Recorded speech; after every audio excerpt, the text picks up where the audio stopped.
is Dear Trip Advisor Leslie Carlin. She joins us live from Pittsburgh. She's a columnist with Scripps Howard News Service, and she writes a column every week answering people's questions. And we've always got some interesting ones, Leslie. The one today that we're going to start with is somebody getting married in Jamaica, and their friends want to bring their kids, but she's trying to say no kids allowed. How do you do that, and how do you do it gently?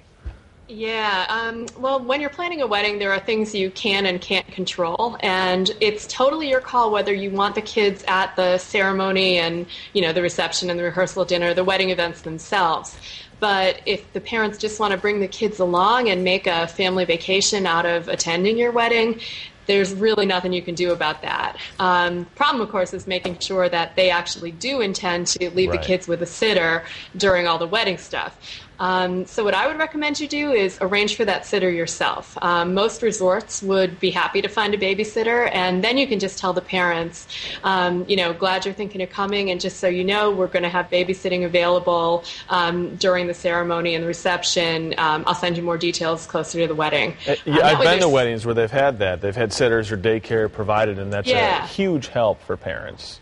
Yeah, it's a nice idea. Then they're not responsible for taking care of that themselves somewhere far away from home. But you, as the bride or groom, you know that you're not going to have the kids running around and screaming during the wedding. Right. Well, I thought this next one was funny, Leslie. Somebody wrote in and said, could you please tell tourists with obnoxious ringtones to put their phone on silent? And they wrote that somebody was in St. Patrick's Cathedral and somebody's single ladies ringtone started going off. I know. I think the point there is even if you think your ringtone isn't annoying, you still need to turn it off if you're somewhere where it really should be quiet, like a church or a museum.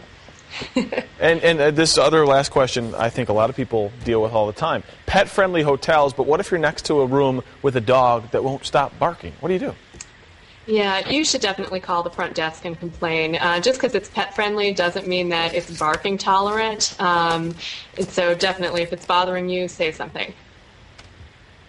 All right, Leslie Carlin, thank you so much. Always a pleasure talking with you. Always interesting topics there. I love the single ladies ringtone. Listen, if you've got your own question, go to abc15.com. Click on Seen on ABC 15. You can read her column and submit your own questions, those burning questions about my ringtone.